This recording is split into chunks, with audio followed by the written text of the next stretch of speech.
الحمد لأهله والصلاة لأهلها أما بعد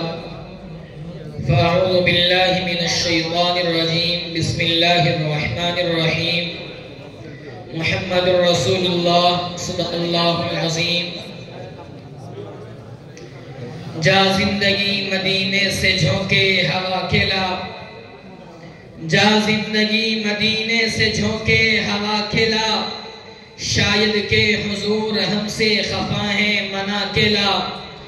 کچھ ہم بھی اپنا چہرے باطن سنوار لے کچھ ہم بھی اپنا چہرے باطن سنوار لے ابو بکر سے وہ آئے نئے عشق و وفا کھلا اور دنیا مسلمان پر بہت ہی تنگ ہو گئی دنیا مسلمان پر بہت ہی تنگ ہو گئی دور فاروقی کے وہ نقشے اٹھا کے لا معزز علماء کرام اور حضرات اساتذہ کرام آج میں آپ حضرات کے سامنے ختم نبوت کے موضوع پر دلائل کی روشنی میں کچھ عرض کرنا چاہتا ہوں میں نے اس کے لیے ایک آیت تلاوت کی ہے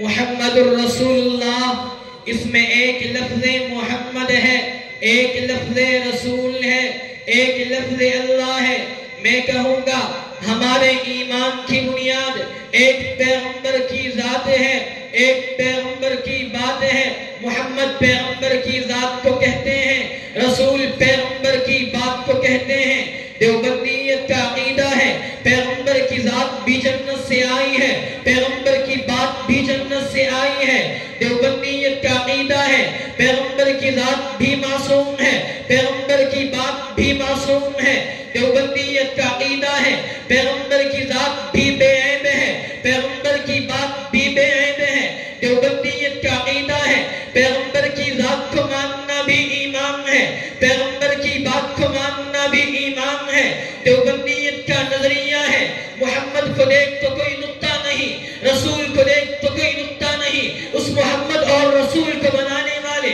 اللہ کو دیکھ تو کوئی نقطہ نہیں دیوبندیت کا عقیدہ ہے پیغمبر کی ذات بھی محفوظ ہے پیغمبر کی بات بھی محفوظ ہے دیوبندیت کا نظریہ ہے پیغمبر کی ذات کو بھی خدا نے بلا عیب بنایا ہے پیغمبر کی بات کو بھی خدا نے بلا عیب بنایا ہے دیوبندیت کا نظریہ ہے قیامت کے دن تک پیغمبر کی ذات میں کوئی تغیر نہیں آتا پیغمبر کی بات میں کوئی تغیر نہیں آتا دیوبندیت کا نظریہ ہے جہاں پیغمبر کی ذات ہے وہ مکان بھی تمام مکانوں سے اعلیٰ جہاں پیغمبر کی بات ہے وہ احادیث بھی تمام باتوں سے اعلیٰ دیوبندیت کا نظریہ ہے دیوبندیت کا نظریہ ہے نبوت کی ذات بھی زندہ ہے نبوت کی بات بھی زندہ ہے قیامت کے دن تک نبوت کی ذات میں بھی زندہ رہنا ہے نبوت کی بات میں بھی زندہ رہنا ہے اسلام کے غیور نوجوانوں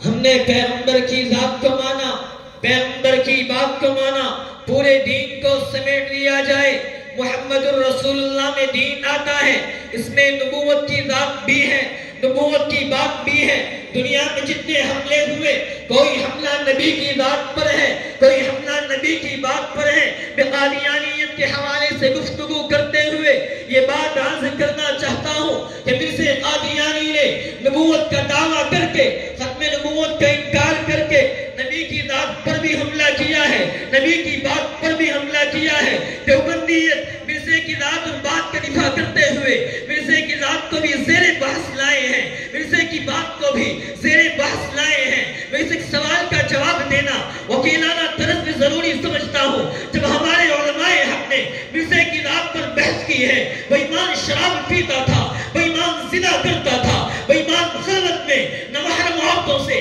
اپنی ٹانگیں دبواتا تھا وہ ایمان دن میں 100 بار پیشاب کرتا تھا وہ ایمان انگریز کا ڈول ایجنٹ تھا بہت سارے لوگوں نے جن کے دل میں دین کا درد تو تھا مگر دین کا علم نہیں تھا وہ کہنے لگے کہ مولویوں کو مرزا کی ذات پہ اعتراض نہیں کرنا چاہیے مرزا کی بات پر اعتراض کرو کیونکہ ذاتیات پر تنقید کرنا انسانیت کو زیب نہیں دیتا مولانا محمد علی جندوی نے دیوبندیت کی طرف سے بات کرتے ہوئے فرمایا کہ مرزا قادیانی نے مولویت کا دعویٰ نہیں کیا اس نے نبوت کا دعویٰ کیا ہے. جو نبوت کا دعویٰ کرتا ہے پہلے اس کی بات ہے پھر اس کی بات ہے. اور دلیل کے طور پر نبوت کا پہلا خطبہ پیش کیا کہ میرے پیغمبر نے فرمایا لبثت فیکم عمرا، مکے والوں تمہارے درمیان میں عرصے دراز گزار چکا ہوں. هل وجدتمونی صادقا ام کاذبا، تم نے محمد کو کیسے پایا؟ مکے والے کہنے لگے جربنا کبھی نہ مرنا، محمد ہم نے تجھے بارہا آزمایا ہے. ما وجدنا فیک الا صدقا، محمد ہم نے تجھے سراپے صداقت پایا. تو پھر نبوت نے فرمایا قولوا لا الہ الا اللہ تفلحوا، مکے والو لا الہ الا اللہ کہو فلاح محمود ہو جاؤ گے. اسلام کے فرزندوں، میرے نبی نے پہلے خطبے میں بتا دیا کہ پہلے پیغمبر کی ذات ہوتی ہے پھر پیغمبر کی باتیں ہوتی ہیں. قادیانی نے نبوت کا دعویٰ کیا، پہلے اس کی ذات کو زیر بحث لایا جائے گا پھر اس کی بات کو زیر بحث لایا جائے گا. قادیانی تو نے نبوت کا دعویٰ کیا، ہم پہلے تیری ذات کو دیکھیں گے کہ تیرے سر پر تاج نبوت کو سجایا جا سکتا بھی ہے یا نہیں، پھر ہم تیری بات کو دیکھیں گے کہ تیری بات اعتبار کرنے کے لائق بھی ہے یا نہیں. جب ہم تیری ذات پر بحث کرتے ہیں ہم تجھے کہیں شرابی پاتے ہیں، جبکہ اللہ تبارک و تعالی قرآن کے اندر ارشاد فرماتا ہے انما الخمر والمیسر والانصاب رجس من عمل الشیطان،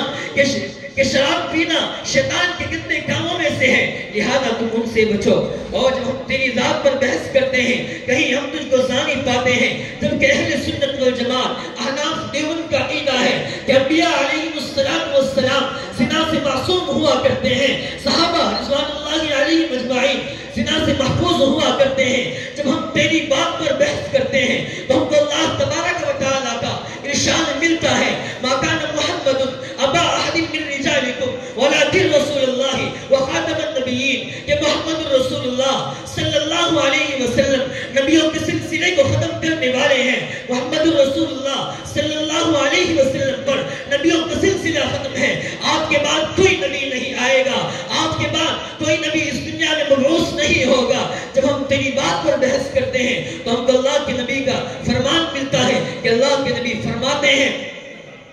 انا خاتم النبیین لا نبی بعدی، کہ میں آخری نبی ہوں، میرے بعد کوئی نبی نہیں آئے گا. میں اپنی تقریر کو اس شعر کے ساتھ ختم کرتا ہوں کہ چلے سوئے طیبہ جو مکہ سے آقا، کہ چلے سوئے طیبہ جو مکہ سے آقا، تو کی پیش صدیق اکبر نے ناقا، اور آداؤں نے پیچھا کیا بے تحاشا، اور آداؤں نے پیچھا کیا بے تحاشا، مگر قدرت حق دیکھو تماشا. عرب کے وہی قوم ساروں میں چمکے، عرب کے وہی قوم ساروں میں چمکے، وہ تنہا تھے لیکن ہزاروں میں چمکے. وما توفیق الا باللہ.